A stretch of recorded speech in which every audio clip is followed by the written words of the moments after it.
Good morning, everyone. Can you hear me? Can you hear me in the back? If you can't hear me in the back, raise your hand. Seriously, can you hear me now? Welcome to day 2 of the NORML conference. My name is Jeff Wirtz. I'm a local litigator here in Aspen. Been a member of the NORML legal committee maybe 8 years or so. I think this is the 3rd or 4th time I've moderated here in Aspen, and so I thank Keith for asking me to do it again this year. He said you don't need to be too interesting or too funny or too informative or too entertaining. You just be yourself. I think that'll work out. Just some housekeeping matters. The party tonight at the Goldstein's house, you haven't signed up for that and paid the very reasonable fee to do so. It's not to be missed. For you first-timers especially, not to be missed. There is a shuttle, several shuttles that'll go from here at the Gant down to Chris and Jerry's house. Don't try to find it using Google Maps or walking, because you'll get lost. And take the shuttle or find someone who knows where they're going, catch a ride. It's just too difficult, especially when it gets dark, to find your way into that hovel and out of there. Because it is, once you get there, you'll see what I mean. But, is anyone who thinks they're not going to the party and is on the fence? Who's not going to the party tonight? I know you're underage, but I think you ought to come. We'll raise some money for it, don't worry. All right, there are some people here today that weren't here yesterday, didn't get a chance to introduce themselves. Let's see a show of hands of who is here now that was not here yesterday morning. Okay, that's not too many. I see Lauren Davis, who's our moderator tomorrow, but there's a gentleman in the row in front of her. Why don't we start with, from the front, go to the back, just stand, give us a 10-second short version of your life. You are first. Yep. Hi, I'm Jay Selthoffner. I'm from Wisconsin/Michigan, activist, entrepreneur. Right now I'm focusing on relocating people from Wisconsin, which is a non-medical state, to the Upper Peninsula of Michigan, which is a medical state. So that's my latest invention. I'm Norbellas from Denver, Colorado. Welcome to the country's and the world's first completely regulated adult market over the age of 21. So, as an ambassador of that, welcome to our state. Yeah.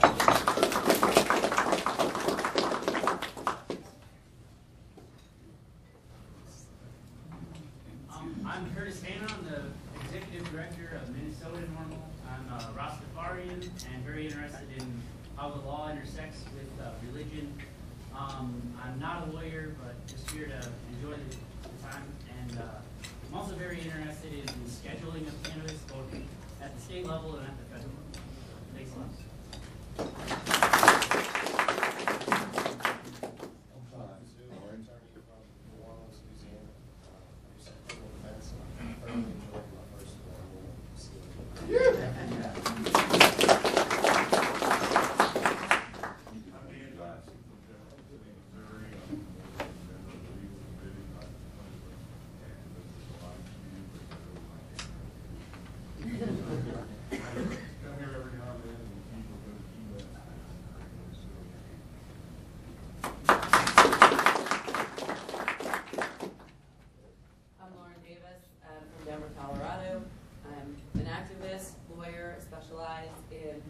marijuana-related criminal offense as well as business and regulatory license.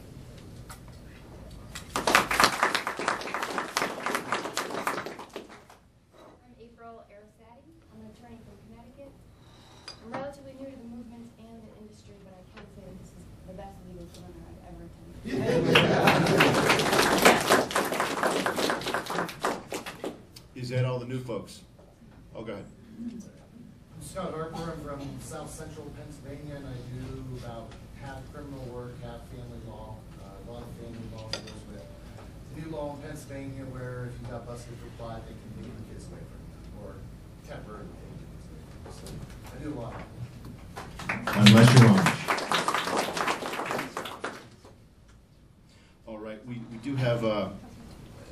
guest among us here. It's Nelson Harvey. He's a reporter with the Aspen Daily News. I call him an honored guest so I can point out his presence. So if you don't want it written, don't let it happen. That's the motto of the Aspen Daily News. And if you're asked to give a hypothetical about your upcoming case, you might want to say it's John Doe instead of the client's real name. And we are streaming live on 420radio.org, as you all know, so watch your language. I think the chances of my mother listening are very slim to none. Our speaker this morning, the first speaker is Paul Armentano. As all of you know, he is a deputy director of NORML. We're very lucky to have him. I introduced him last year. He is just simply an expert among experts on the topic of THC, DUID, testing, science. I mean, this morning he's going to talk about stoned people. He's going to talk about drunk people. He's going to talk about drunk people that are stoned. No, we're not here to talk about my in-laws. He's going to talk about science of the law. The topic is the science is on your side. What you need to know about cannabis and psychomotor performance. Now, many of you know Paul co-authored a book. It's called Marijuana is Safer, so why are we driving people to drink? Paul has a habit of making a statement and then a question. So I'm going to give a talk later called Paul Armentano. Why does he always make a statement followed by a question? Paul Armentano.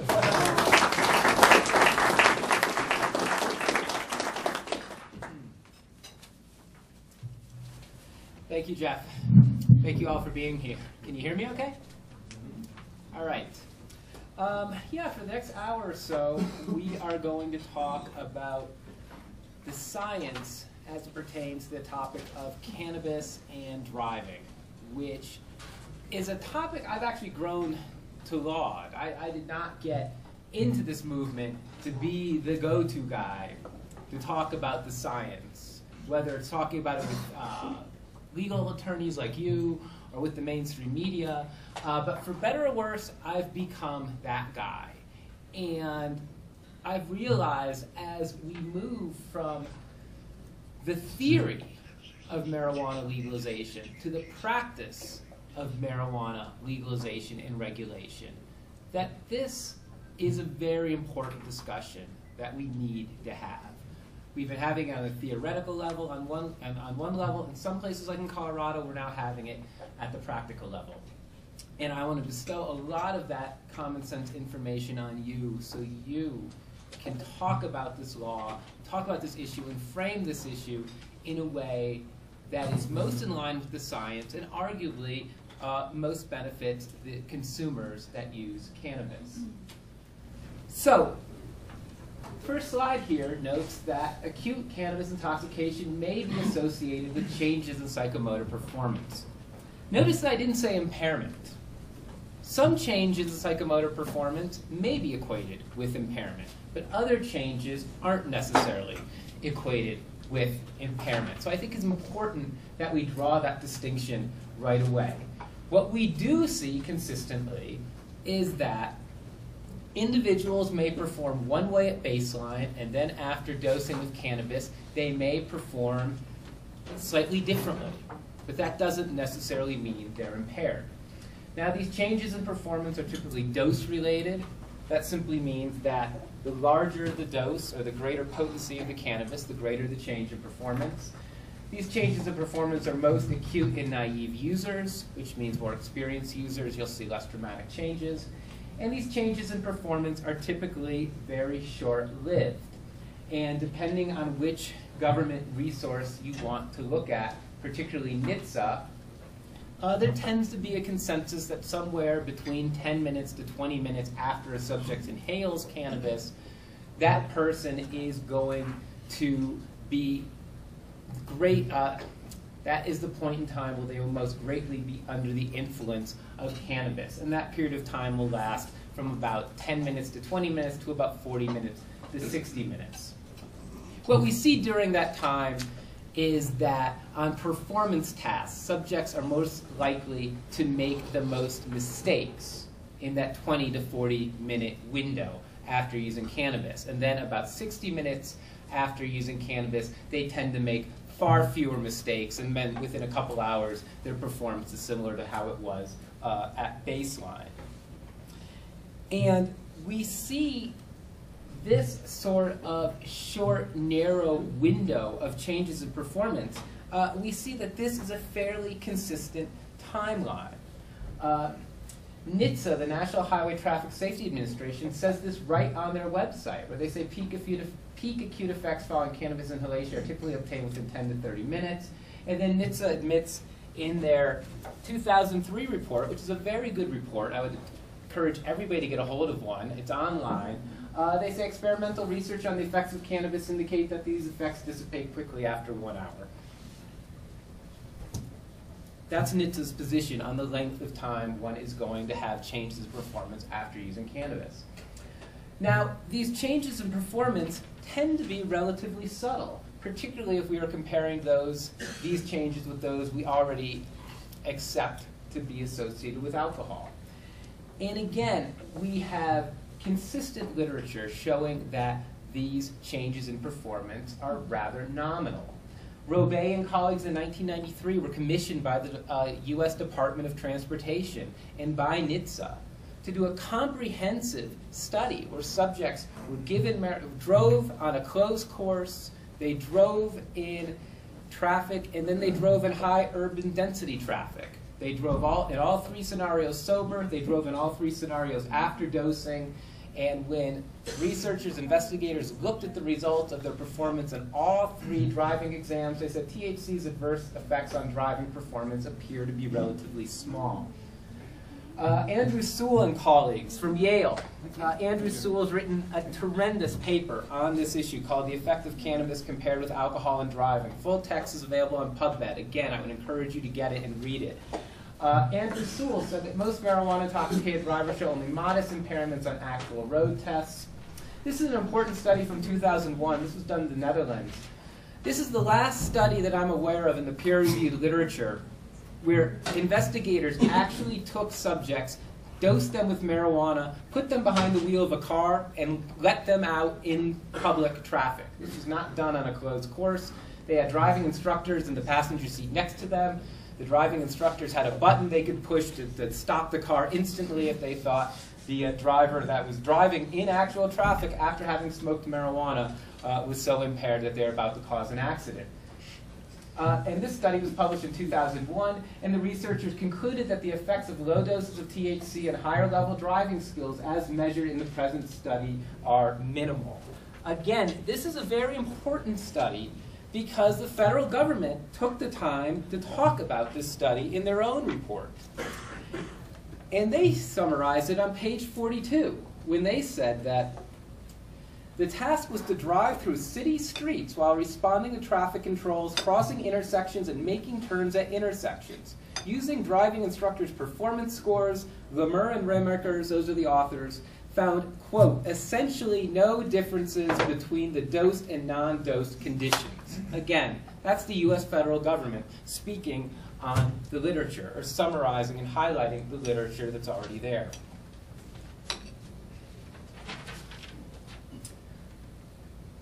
So, why do we see, in many cases, this subtle or nominal change in performance? And there's a number of reasons for that. One of the reasons is that, as I mentioned earlier, we tend to see that experienced users become tolerant to the effects of cannabis. And that doesn't mean there's simply more experience at driving under the influence of marijuana.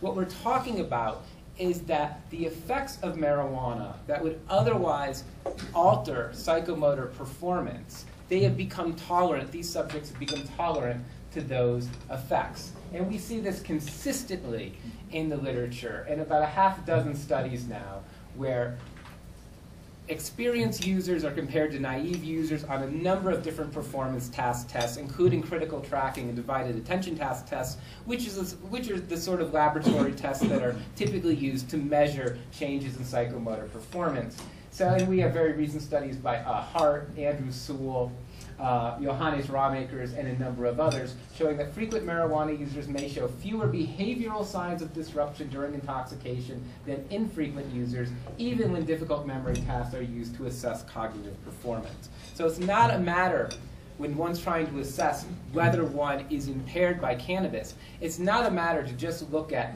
how much cannabis they've used or how recently they've used cannabis. You also have to factor in the individual's prior history of cannabis use to try and be able to infer how the cannabis use may be affecting one's performance. Now, one area where the literature is consistent in showing us that the effects of cannabis use aren't particularly subtle or aren't particularly nominal are in cases when cannabis is used in concert with alcohol. And we see consistently in the literature that in these scenarios, there seems to be a synergistic effect between the two drugs and a synergistic adverse effect on psychomotor performance. In other words, these subjects tend to drive worse under the combined use of alcohol and cannabis than they do if they're driving under the influence of one substance alone or the other substance alone. And again, we see this quite often through the literature, the talk of that there is in fact an additive effect when these two substances are used together. And we see this additive effect even when we're talking about subjects that would otherwise be very tolerant to marijuana. They seem to lose that tolerance when alcohol is thrown into the mix. So what are some of these manifestations or changes in performance that we see associated with cannabis use when alcohol is not in the picture? And these tend to be some of the 3 or 4 or 5 changes in performance that we see consistently in the literature. We see some increase in brake latency. We see that subjects tend to weave more than they did at baseline. SDLP simply means standard deviation, lateral positioning. We see some decreased performance in critical tracking, some increased reaction time, some changes in peripheral vision. Subjects tend to look straight ahead but pay less attention to what's going on their sides. A little more change in time of decision making. But what's really important about this is that these adverse changes in performance are far more pronounced on simulator studies than they are in on-road studies. Yes, Lee? What's brake latency? How long it takes them to hit the brake. So if there's a stop sign ahead, when were they going to start to hit the brake to stop correctly for the stop sign? That's the same as increased reaction time, right? Mm-hmm. So this is interesting because obviously the majority of studies that we have assessing this issue are studies on simulators. And on simulators, we tend to see that subjects do not perform as well under the influence of marijuana than they do in these limited studies like Robey did, like Lamar's did, where they actually took individuals, gave them marijuana, and put them on the road. And there's probably a number of different psychological reasons why that's the case. We do know that subjects generally tend to drive more cautiously. They tend to be hyper-aware. They subjectively think that they're more impaired than they actually are. And because of that, they try to compensate accordingly. I would argue that when they're physically on the road, that subjects are taking greater lengths to try and compensate for their perceived impairment than they are perhaps when they're simply in these simulator studies. And that's why we see this slight difference. Because the reality is when we look at the actual on-road tests, or we look at the elevated risk of accident from individuals who have marijuana in their system, we simply don't see the sort of elevated odd ratios that we would expect given some of the changes that we see on these simulator studies. And one of the papers that was just published that I included in your materials is a meta-analysis from Accident Analysis and Prevention by Elvik. This is ahead of print, so it's not available yet, but I was able to get a copy, and I shared it with you, which I'm not supposed to do, but I think you would value from this paper. And essentially it's a meta-analysis, and so this author went through about 67 different published papers looking at that assessed the accident risk of subjects who drove under the influence of a variety of different drugs. And they set up odd ratios. And as you probably know, you don't have an elevated risk until you have an odd ratio that is much above 1. Anytime you get very close to 1, then you have no risk. And if you're under 1, you have limited risk. When they looked at the subject of cannabis, and they looked at cannabis's role in injury, it tested at 1.08. So there was basically no statistically significant risk. This was a meta-analysis. This was after they combined looking at all of the data, not just a single study. They were looking at over 60 studies. 1.08 was the risk of injury that they assessed for cannabis. To put that in perspective, antihistamines had a risk of injury of 1.12, and penicillin had a risk of injury of 1.12. Lawmakers are not asking for per se standards or zero-tolerant per se standards for antihistamines and or penicillin, last I knew. There are other drugs as well. Amphetamines at a 4.5 times risk. So they had a statistically significant risk, far greater than we saw for cannabis. The benzodiazepines had double the risk that we saw for cannabis, and so on and so forth. So what we see is the on-road actual accident risk tends to be relatively low. Paul? Yeah. Was that not the study that was cited as saying you're twice as more likely to be in an accident? That was from BMJ. And BMJ looked at a handful of studies. I think they looked at 6. And there's a caveat to that: you're twice as likely to have an accident. Individuals are twice as likely within the first hour after inhalation of having an accident. That is what they concluded based on their meta-analysis of a much smaller cohort of studies. Is there any ratio relating to fatigue that's been studied? That's a good question. I asked that question to a researcher who specialized in this issue many years ago, and at that time his answer was no. I don't know if there's been any change since then, but I did pose the question once to an individual who was engaged in a lot of these simulator studies, and he said, we know it's a factor, we don't know to what degree. So why is there a reason we're seeing some changes on some of these studies, but we don't tend to be seeing these changes being pronounced or having real-world consequences on the road? And I mentioned this a little bit earlier. Some of the reasons have to do with the fact that cannabis simply does not manifest itself like alcohol. We see that there's less aggressive driving associated with marijuana. Allison Smiling, colleagues talked about this in 1999 when they said, in contrast to the compensatory behavior exhibited by subjects under marijuana treatment, subjects who receive alcohol tend to drive in a more risky manner. Individuals under the influence of alcohol tend to maintain a much slower speed than they do at baseline. They increase the distance between their vehicle and the vehicle in front of them, so they don't tailgate. They actually leave more space in case something unforeseen has to happen. They tend to overestimate time, how long things are going to take. We know that under the influence of alcohol, subjects tend to underestimate time. This is really the key, though. The subjects seem to be aware of their impairment. Sometimes they're hyper-aware of their impairment. They think they're more impaired than they actually are, and they try to compensate for that accordingly. Robey and colleagues talked about this when they did their driving studies in '93, and a number of other researchers have highlighted this as well.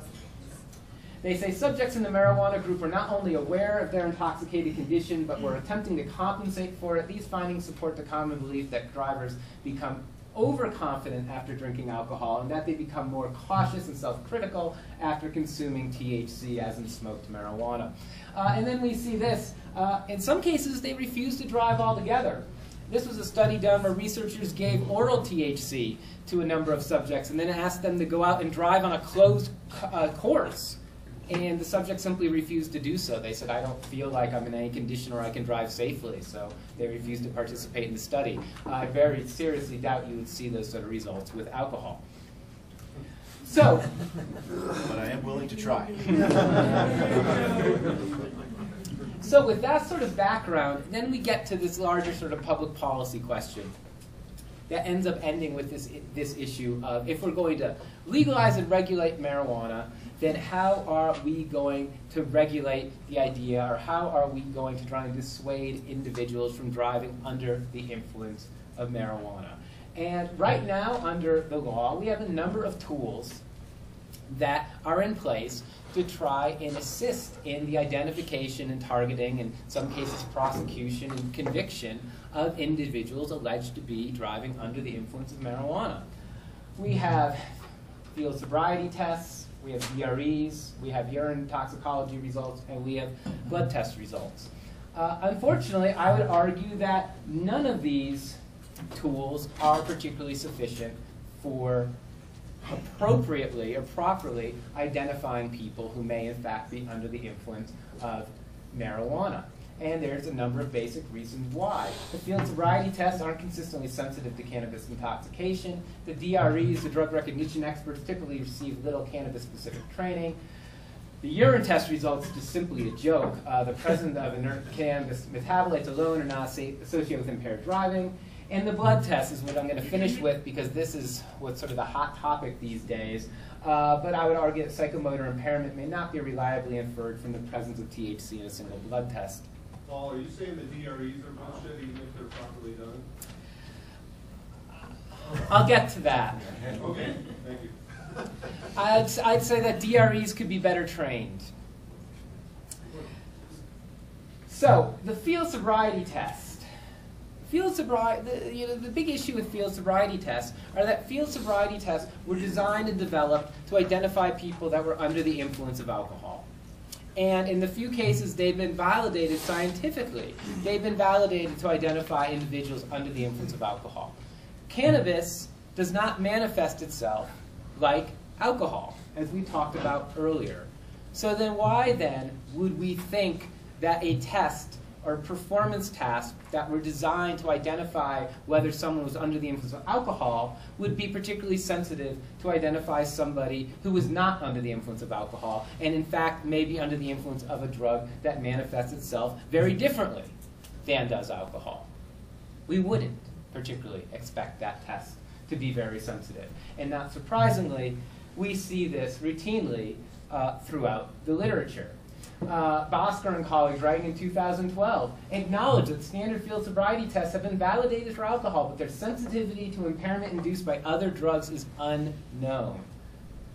That's a cute way of saying we've actually tried to test these same performance tests for people under the influence of other drugs, and they don't do very well. So instead they say it's unknown. Traditional teaching has held that the horizontal gaze nystagmus test is a sign of intoxication by sedatives such as alcohol, but not marijuana. The acknowledgement that the HGN test isn't applicable if you're trying to identify somebody under the influence of marijuana, but of course the HGN test is a core part of any field sobriety test. It's part of the DRE exam as well. Why? If we're interested in a subject being under the influence of marijuana. Does that Kibbe article talk about how the HGN was basically developed by California State Patrol for like basically depressants, Quaalude use? I'd have to go back and look at it. This is an interesting paper by Downey and colleagues, where they say subjects are far more likely to demonstrate altered performance on the HGN test, walk and turn test, and one light stand when THC was consumed together with alcohol, compared to instances where subjects consumed THC alone. Well, no shit. The test is meant to identify people under the influence of alcohol. When you give them THC, they're not sensitive to these markers. When you give them THC and also give them alcohol, they are sensitive because the alcohol, they're under the influence of alcohol, and that's what the test was designed to look for. This is an interesting paper by Shinar. A couple years ago, I was up here and shared the stage with another colleague, and he went into this study. This is an important study. I would really encourage people to get it. I could talk for 20 minutes just about what they found in this paper that Shinar and colleagues did. But in this particular case, they took individuals who were trained DRE officers. They took a number of subjects, and a number of the subjects were administered different types of drugs, not just cannabis, but amphetamines, cocaine, and heroin. And the DRE officers had to use 10 distinct tasks that they had, performance tools that they had learned to determine if these people were under the influence of drugs. They did the HGN, they looked at cardiovascular, they looked at muscle rigidity. But they weren't allowed to ask the subjects if they'd used drugs. They couldn't communicate with them. They had to use their training to look for physiological signs that these people were under the influence of drugs. Now, this was double-blinded. So half the subjects got a drug, half the subjects didn't get a drug, and nobody knew other than the subjects. But the officers had no idea who got the drug and who didn't. Well, they didn't do very well. In the end, 30 subjects got marijuana, but the DRE-approved officers only identified 15 of them as being under the influence of marijuana. So half of the subjects that were dosed with marijuana, the DRE officers weren't able to identify. It gets worse than that, though, because the DRE officers falsely identified 57% of the subjects in the study. That means that 57% of subjects were stone cold sober. They'd gone to placebo, but the DREs, with all their expert training, determined that they were under the influence of drugs. So we have another study. This one's from Australia.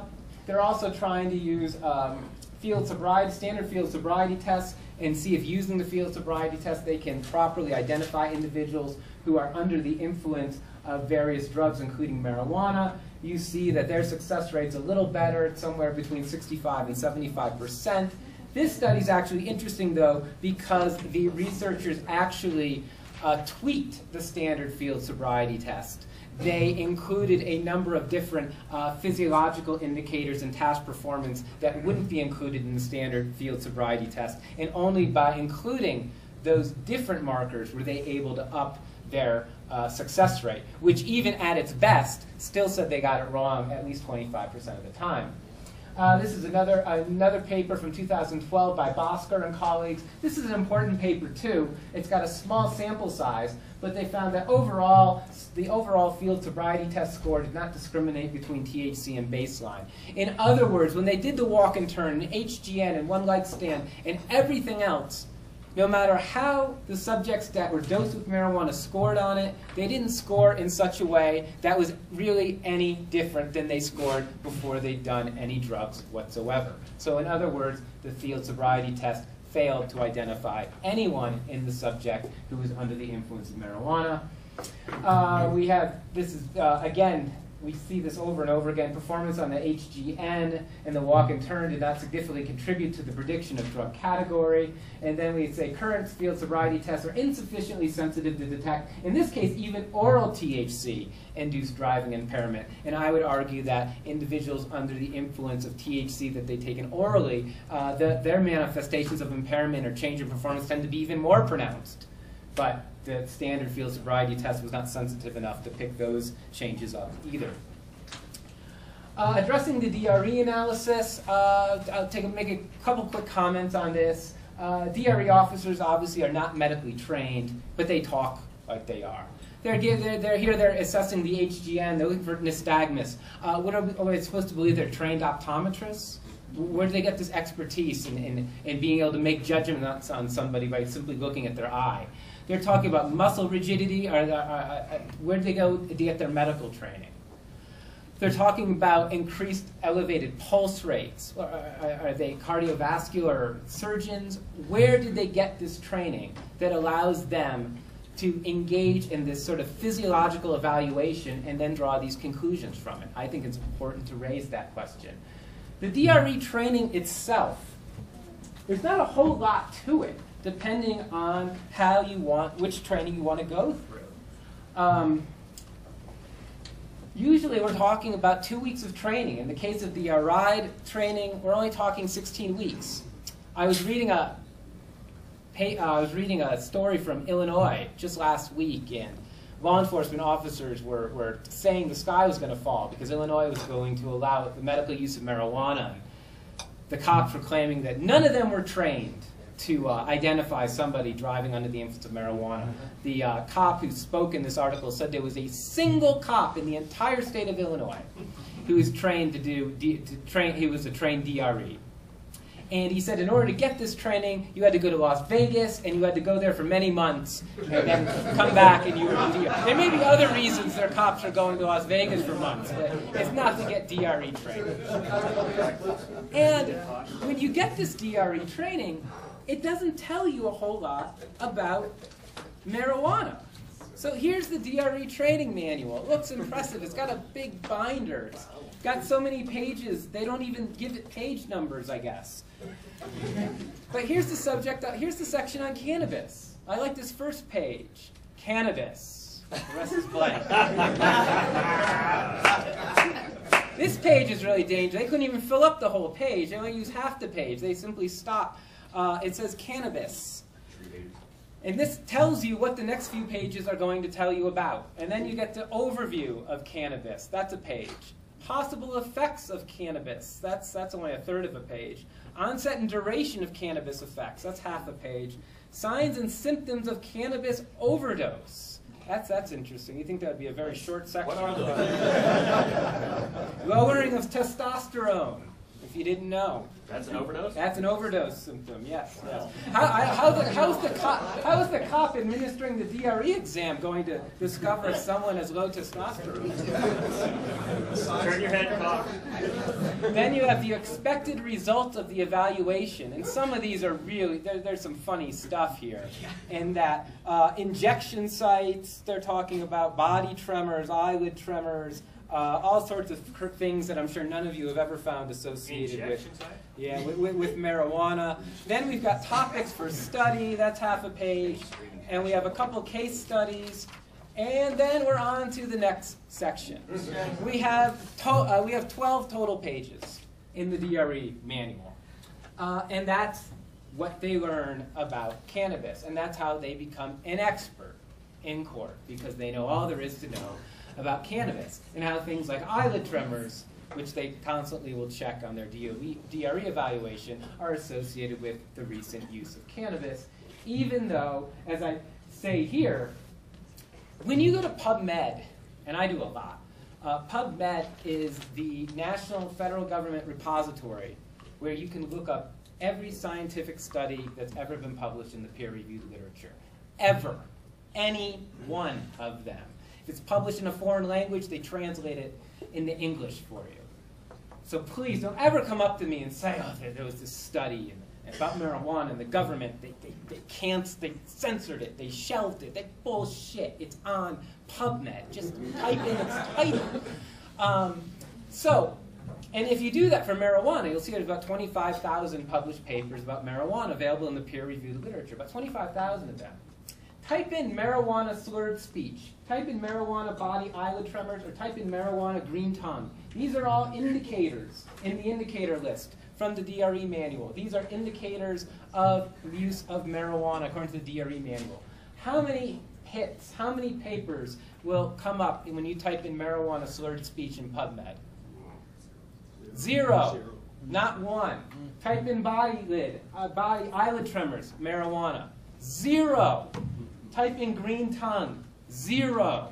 There is not a single reference in the tens of thousands of peer-reviewed literature available saying that cannabis is associated with any of these general indicators that the DRE manual says are indicators of cannabis use and impairment. And you can go on down the list, and I would suggest you do that. And then this question, are DREs really experts? A colleague of mine on the NLC list, Manny Daskell, sent this around a few months ago. I hope he sent it to everybody. I know he sent it to me. It was a decision from Carroll County in Maryland. And the question was, were DREs really qualified as experts? And I don't want to read you the whole thing. This is the gist of it. But there's so much good stuff in this decision. But essentially, the court ruled that these guys have no idea what the fuck they're talking about. They said the court finds that a drug recognition expert is not sufficiently qualified to render an opinion, that the testimony is not relevant, and that the probative value of the evidence is substantially outweighed by its prejudicial effect. And it literally goes on and on and on like that. Yes? And Minnesota has a similar court decision where they said you couldn't even call them a drug recognition expert in front of a jury. You have to call them a drug recognition officer. Mm-hmm. And the court goes through a pretty good breakdown of why they're not an expert.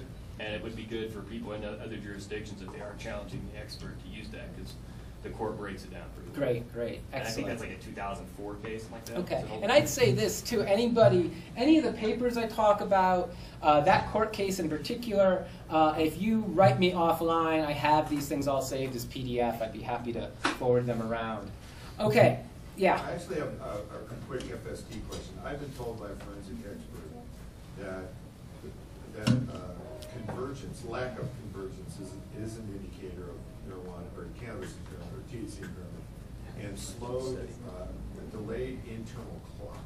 Mm-hmm. Do you agree, and can you actually? I think the literature is consistent on the delayed internal clock, for sure. And convergence. I'll tell you what the DRE manual says. They cheat on that. They say there may be a lack of convergence or there may not. So either way, it's evidence. That's the way they play that. So that would lead me to believe that it's inconsistent. Is this NHTSA's DRE manual? Yes. Okay, so now getting into the pharmacokinetics with my last 10, 15 minutes. And this is the area where in a second we're going to get into blood testing, which really seems to be the hot topic of the moment. These are just some terms in a chart that you really need to be familiarized with. Pharmacokinetics sounds like a real big deal word. It simply means what happens to an active drug after it's been ingested. It refers to the body absorbing the drug, metabolizing the drug, and then getting rid of the drug.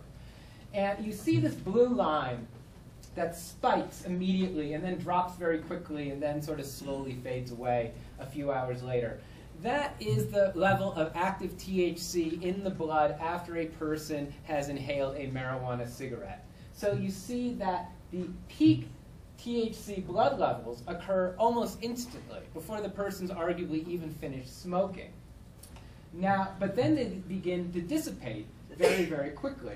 Now, this green line that's sort of dotted, it refers to carboxy-THC. Carboxy-THC is not psychoactive. It means it's not associated with any physiological changes or mood-altering changes. Now, obviously, because carboxy-THC is a breakdown product of THC, it can't begin to form until the THC begins to be broken down. So as the THC is getting broken down, you're getting less THC, you're getting more carboxy-THC because the THC is being converted into the carboxy-THC. And then there's this red line. That's 11-hydroxy-THC. That's also a breakdown product of THC. But unlike carboxy-THC, 11-hydroxy-THC is psychoactive. Some people would even argue it's more psychoactive than THC. This tends to only hang around at very low levels, and it doesn't hang around very long, just for a few hours. But I do think it can be argued that if you had a blood test result and THC was present and hydroxy-THC was present, that's a fairly good indicator that that recent use may have occurred. But generally what you see is THC was present at a very low level, no hydroxy-THC was present, or you get simply carboxy-THC present. And it's very difficult to infer from just the presence of one or two of those markers really anything about recency of use or impairment. One thing, though, that you can clearly see from this chart is that it is entirely different than the chart you would see for blood alcohol levels.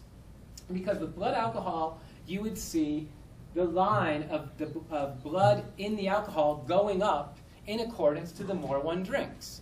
So as a person has one drink, it's here. As they have two drinks, it's here. As they have three drinks, it's here. And we know that the more one drinks, the higher the BAC. The higher the BAC, the greatest impairment. When a person has drank their highest quantity is when they have the highest level of blood alcohol and they're most impaired. We have just the opposite scenario here. This is called counterclockwise hysteresis. This means that we have peak levels of the active drug in the blood, but the peak impairment in the subject from this drug lags well behind the level of peak impairment. We don't have that with alcohol. A person is most impaired when their blood alcohol content is highest. Here, a person is not impaired when their THC levels are at their highest. And in fact, they are most likely to be under the influence of cannabis as their THC blood levels are dropping rapidly. I talked about that 20-minute to 60-minute window on those first couple slides. Well, during that window, their THC levels aren't rising, they're actually falling. We have this inverse correlation that we have compared to alcohol. Now, I mentioned carboxy-THC. Carboxy-THC is a byproduct of THC. THC is what is altering performance. we only have significant levels of carboxy-THC after THC has been converted into carboxy-THC. So why would we ever presume that the presence of carboxy-THC, I don't care what level you have it in, is evidence of impairment? To me, it should be argued that this is evidence of lack of impairment, because we know for a fact that the impairing substance in cannabis is no longer in the body because it's been turned into this. So it boggles my mind when I get these cases and the prosecutor talks tough. They say, well, we got carboxy-THC at 500 nanograms.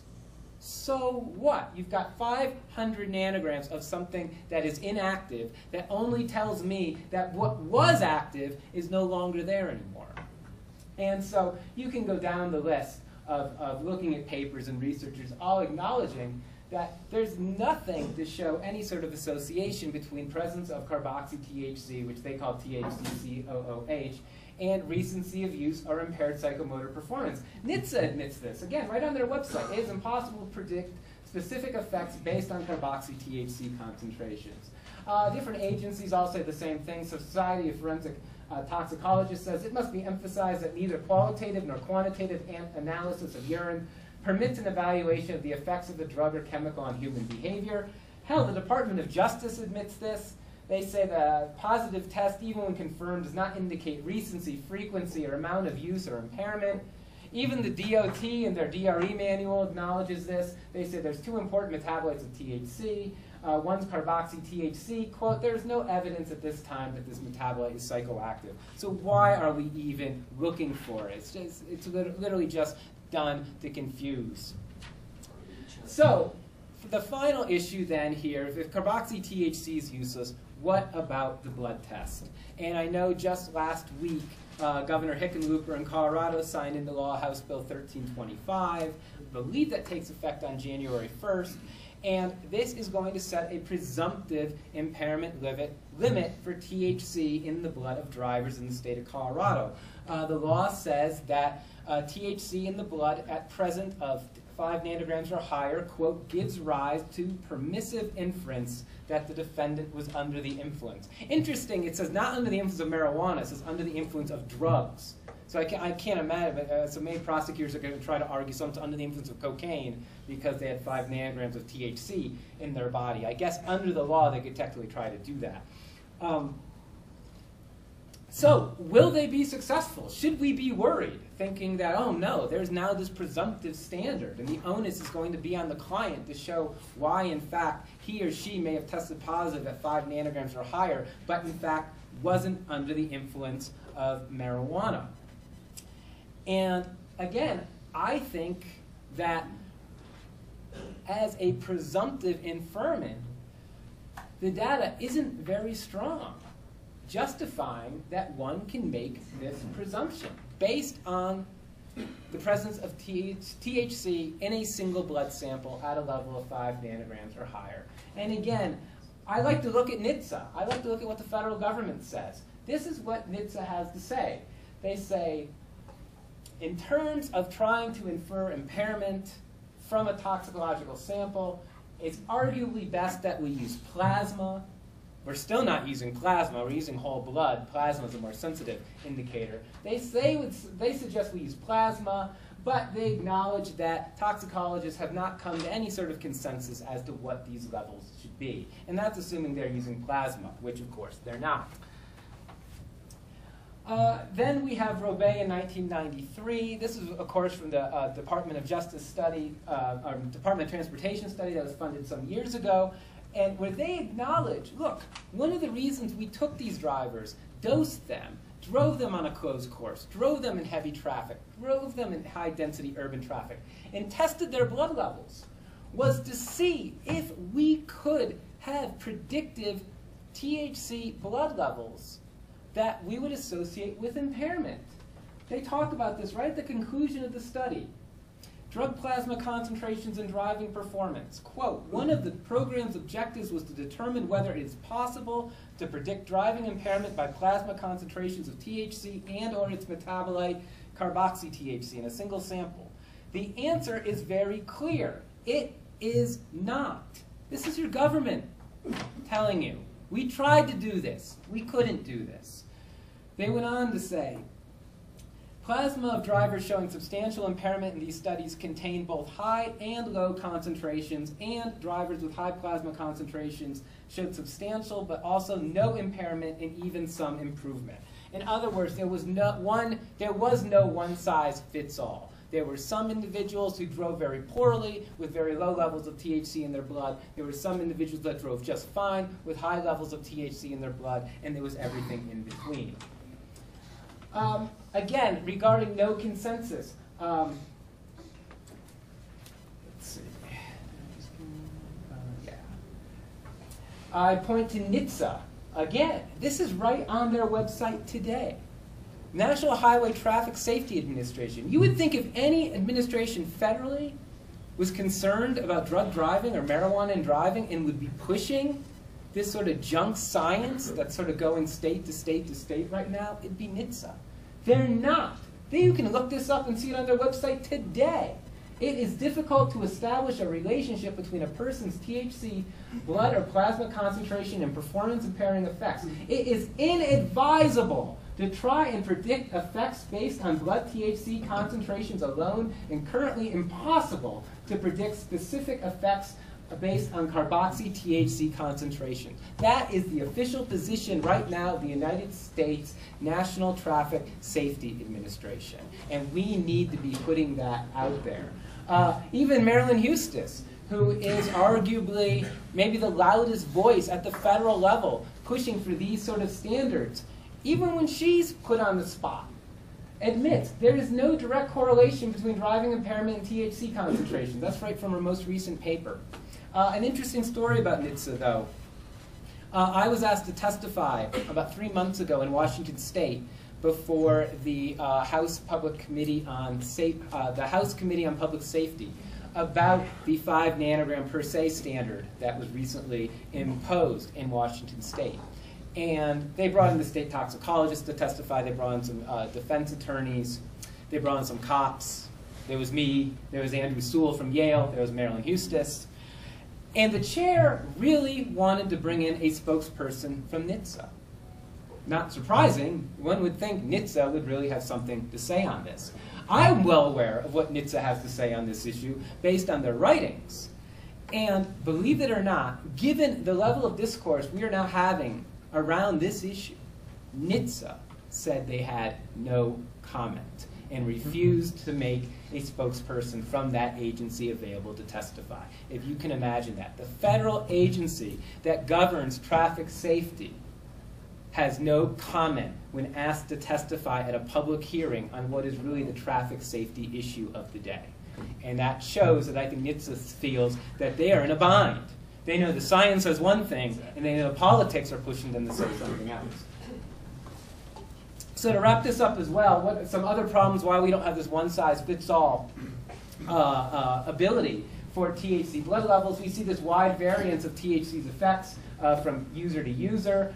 We see Rawmakers says that individual drivers can vary widely in their sensitivity to THC-induced impairment. And this is important because Johannes Rawmakers is also one of the few researchers pushing for per se levels for cannabinoids. And it's easy to say that when he's writing behind his desk. But when you ask Johannes Rawmakers, what about the real-world ramifications of if we go with a one-size-fits-all, inflexible standard? Don't you think that some people will inadvertently be wrapped up in that net and criminalized who shouldn't have been? And he says yes. It should be stressed that the predictive validity of any per se limit is confined to the driving population at large and not necessarily applicable to each and every individual. Well, the problem with that per se standard is that it is, in fact, applicable to each and every individual, even though the proponent of the law says he's really, really concerned about the fact that that would happen. Okay, so what have I got left here? Again, I said you see a difference between naive subjects and experienced subjects. And then you have this issue of residual THC levels, which could be present long after the impairing effects of the drug have worn off. This was a study done a couple of years ago by Aaron Karshner and colleagues in Baltimore, Maryland, and they looked at 25 subjects that were heavy users of marijuana, and what they found was substantial whole blood THC concentrations persisted for multiple days after drug discontinuation, heavy chronic users. That was for a 7-day period. These people at the end of 7 days of observed monitored abstinence still had trace levels of THC in their blood. And interestingly, because they were tested on subsequent days, these THC levels actually went up and down over the course of these 7 days of abstinence. So there were spikes in their THC levels, even though these people had not had any exposure to new cannabis use. And we see that this makes it very problematic for one to have a single sample and determine whether somebody who's testing at, say, 2 or 3 nanograms per milliliter is doing so because they used marijuana in the last few hours or because they used marijuana in the last few days. There's just simply no way to tell.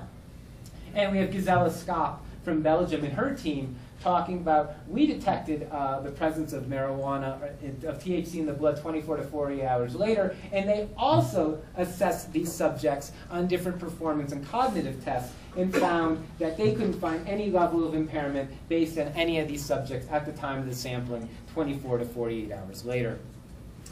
And then the final issue that I take with these proposed laws is there's simply no practical way for a law enforcement officer to collect a blood sample in a time-sensitive manner. And we know because of the unique pharmacokinetics of THC that back extrapolation is not an option. You can't say we have a THC level of 5 nanograms per milliliter at 8 p.m. and then try and work backwards and say, well, this is what it must have been at 5 p.m.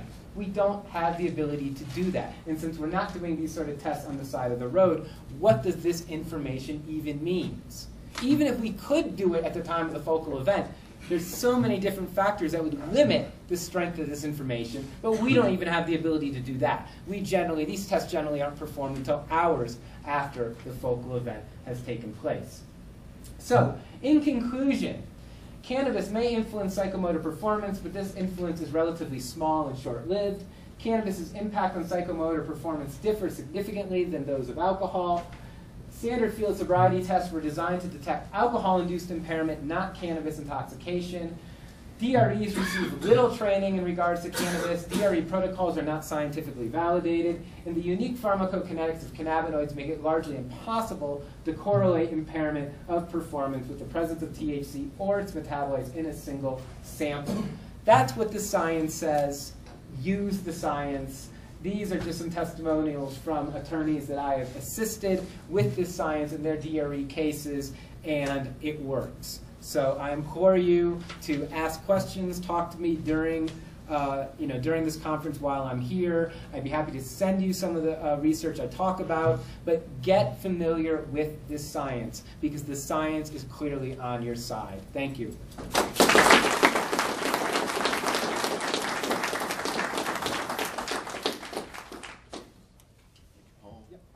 Paul Armentano. Do we have a question? Paul, do you want to give the folks Andrew Sewell's contact information? Stretch your legs, folks. I don't have it on me. I have his paper. People, I